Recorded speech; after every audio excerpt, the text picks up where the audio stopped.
ትንሽ ነገር እናትን ብቻ ስታስታምም በዚህ እድሜ ትንሽ ንገረን። ያን ያለ ብቁ የሆነ ገንዘብም የለንም። መጀመሪያ ተነስቼ ለእነሱ ቁርስ እሰራለሁ። ከዛ በኋላ ቁርስም ከሰራ በኋላ ለእናቴም ትንሽ አጥሚት እሰራለሁ። ጠንካራ ልጅ ሀገር እንደሚረከብ ትውልድ ብዙ ነገር እንደሚያደርጉ ተስፋ አደርጋለሁ። እኔ ነበር ያስታመምኳት። እናት አባት ኖሮት የሚያድግ ልጅና በዚህ ሁሉ ፈተና ውስጥ ሆኖ ህመሙን የቤቱን ስቃይ ተሸክሞ እንደሚኖር ልጅ በጣም ብዙ ልዩነት ያለ ይመስለኛል። ከታመመች በኋላ አንድ ቀን ተጫውቼ ማላውቀው የመጨረሻ እናት ያለችን ቃል እስቲ ንገረን። በመጨረሻው ስትሞት ስትል ሌላ አደራ አይደለም ያለችን። እንዴት ጠርታለች? የት ነበር ካንተ? ልጆቹ እንዴት ነበር? እሷ አጠገብ ነበር። እሷ አጠገብ እየተቀመጥኩ ነበረ። አትለያዩም? ከእሷ አጠገብ አትለይም? ብዙም አልራቅም ከሷ። እሷ አጠገብ ነበርኩ። በቃ ከወጣሁም ከቤትም ከወጣሁ በቃ ብዙ አልራቅም። እናት የሌላቸው ሰዎች ህይወታቸው ጎዶሎ ነው። የሆነ ነገር ሲጨንቃቸው ሄደው የሚነግሩበት የላቸው። እሺ፣ ሰላም የዩቲዩባችን ተከታታዮች፣ ዛሬ ይዘንላችሁ የገባ ነው በዚህ ሳምንት ውስጥ በጣም አስተማሪ የሆነ ነገር ይዘን መጥተናል። ካሊድ የሚባል ልጅ በእውነቱ ያደረገው ስራ ለትልልቅ ትምህርት ትልልቅ እውቀት የሚሰጥ ስለሆነ ያንን ይዘን ገብተናል። እንግዲህ ካሊድ እናቱ ስትሞት ወይም ደግሞ እናቱ ከመሞቷ በፊት የነገረችው አንድ ሐሳብ ነበር። ልጄ ምንም ቢፈጠር ምንም አይነት ነገር ቢሆን ትምህርትህን ወደኋላ እንዳትል፣ ፈተናህን እንዳታስቀር፣ ፈተናህን መጨረስ አለብህ ብላ ነግራው፣ ይሄ ህፃን ግን የእናቱን ቃል ተቀብሎ ወይም ደግሞ የእናቱን ሐሳብ ተቀብሎ የእናቱን ቃል ሰምቶ ፈጽሟል ማለት ነው። እንግዲህ ሞት ያለ ነው። ሞት ለሁሉም የተሰጠ ነው። ሞት ሁሉም ይቀምሳል።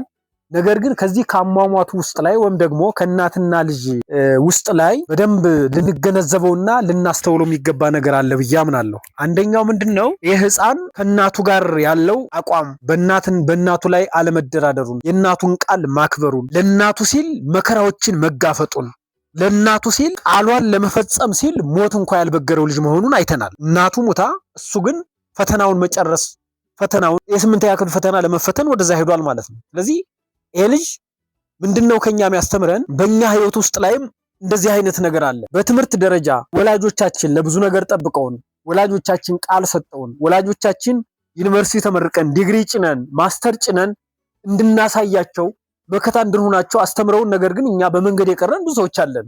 በመንገድ የቀረን ሳይሳካልን ምንፈልገውን ሳንፈጽም የእናቶቻችን ህልም ያመከን ብዙ ሰዎች አለን ማለት ነው። ይሄ ልጅ ህፃን ነው፣ ነገር ግን እኛንም የሚያስተምር በተለይ ትልልቅ ሰዎችን የሚያስተምር ትምህርት በእውነት ይዞ መጥቷል ማለት ነው። ስለዚህ ከዚህ ከወንድማችን ወይም ደግሞ ከዚህ ህፃን ካሊድ ላይ ምንማረው ነገር ምንድነው? ጽናትን ነው። አንደኛው ጽናትን። ስለዚህ እኛም መጽናት እንደሚያስፈልግ ወንድማችን አስተምሯል ማለት ነው። ሁለተኛ ይሄ ልጅ ምንድነው? ከዚህ ቻሌንጅ በኋላ ብዙ ድሎች መጡ። ከሌላ ቦታ እንዲሄድ፣ ወደ አሜሪካ እንዲወጣ፣ ከቤተሰቦቹ ከወንድሞቹ ተለይቶ የተለያዩ ቦታ እንዲሄድ እድል ሲሰጠው፣ እሱ ግን ከወንድሞቼ ማንም እንዳይለየኝ አለ። የትም ቢመጣ የት ብቻዬን መኖር አለ፣ ይሳካም አይሳካም ይድላኝም አይድላኝም ወንድሞቼን ማሳደግ አለብኝ ብሎ ነው የቆመው። ይሄ ሐሳብ ደግሞ ለእያንዳንዳችን ይሆናል ማለት ነው። የራስን መሄድ አያዋጥ፣ የራስን አቅጣጫ ወንድምን ጥሎ የራስን ሩጫ፣ በተለይ አሁን ባለው ዘመን ላይ አሁን ባለው ላይ ሁሉም የራሱን መሽሎክሎክን በጣም የሚያመክን ነው ማለት ነው። አንድነትን፣ ህብረትን፣ በጋራ ማደግን፣ በጋራ ቻሌንጅ መቋቋምን፣ አንዱ የወንድሙን ሸክም መሸከም፣ ወንድሙ የወንድሙን ሸክም እንዲሸከም የህፃን በእውነቱ አስተምሯል ማለት ነው። ከወንድሞቼ ተለይቼ የትም ልሄድ አልችልም ማለት። ስለዚህ ይሄን ያስተምራል ማለት ነው። ስለዚህ እኛም ከዚህ ከወንድማችን ይህንን ሐሳብ መማር ያስፈልጋል ማለት ነው። በዚህ ሳምንት የነበረው ይሄ ህፃን ወንድማችን ካሊድ እንግዲህ አባቱ መረጃው እንደሚነግረን አባቱ አብሮት አላደገም፣ ወይም ደግሞ ገና በልጅነት ነው ጥሎት የሄደ። እናቱ ጋር ነው ያደገው። በዚህ ልክ ደግሞ የእናትን ፍቅር ያውቃል። እናት ማለት ከአባት እንደምትለይ እስከ ሞት ድረስ ልጅን ማሳደግ እንደምትችል ተረድቷል ማለት ነው። አንዳንዴ በዚህ በወላጅ ላይ ያለ በእውነቱ አሁንም በኢትዮጵያ ላይ ያለ ችግር ላይ በትዳር ውስጥ ላይ አባት ልጅን ጥሎ መሄድ፣ አባት የወለደውን ልጅ ጥሎ ከወላጅ ተለይቶ መራቅ በጣም በእውነቱ አሁን እየተፈጠረ ነው። እንዲህ አይነት ነገር አለ። ስለዚህ ይህንን ነገር ማስተዋልና ማየት ያስፈልጋል ማለት ነው። አባታቸው ገና ታናሽ ወንድሙ በእናት ማህፀን ውስጥ እያለ ነበረ ጥሏቸው የጠፋው። እስቲ ለአንድ አፍታ ራሳችሁን በሱ ቦታ አድርጉት። ሌሊት 12 ሰዓት ላይ አልመህ ብቸኛ መጠጊያህና መከታህ የሆነችው እናትህ በእጅህ ላይ ትሞታለች። ከ4 ሰዓታት በኋላ ደግሞ የእናትህን አስከሬን ቤት ውስጥ እንባህ እየፈሰሰ የ8ኛ ክፍል ሚኒስትሪ ፈተና ለመፈተን በፈተና ወንበር ላይ ትቀመጣለህ። ይህ ልብ ወለድ ወይም የፊልም ታሪክ አይደለም። በገሃድ በአዲስ አበባ በለገጣፎ የተከሰተ የሁላችንም ልብ በእንባ ያራጨው የ14 ዓመት ታዳጊ ካሊድ ጫሴ እውነተኛ የህይወት ድራማ ነው። ታዲያ የካሊድ ታሪክ ተሰምቶ ዝም ሊባል የሚችል አይደለም። እናቱ ወይዘሮ አይፍቱ አብዱረህማን ከዚህ ዓለም ከመለየቷ በፊት ለካሊድ የነገረችው የመጨረሻው የአደራ ቃል ነበረ ብርታት የሆነው። ምንም ነገር ቢፈጠርም ትምህርትህን እንዳታቋርጥ ወንድሞችን አደራ የሚል የእናት ቃል ለካሊድ ከገዘፈው የሞት ሐዘን በላይ ሆነለት። የአደራው ቃል ለመጠበቅ ሲል ብቻ ውስጡን በሐዘን እየተቆላ እያለቀሰ ሂዶ ፈተናውን ተፈተነ።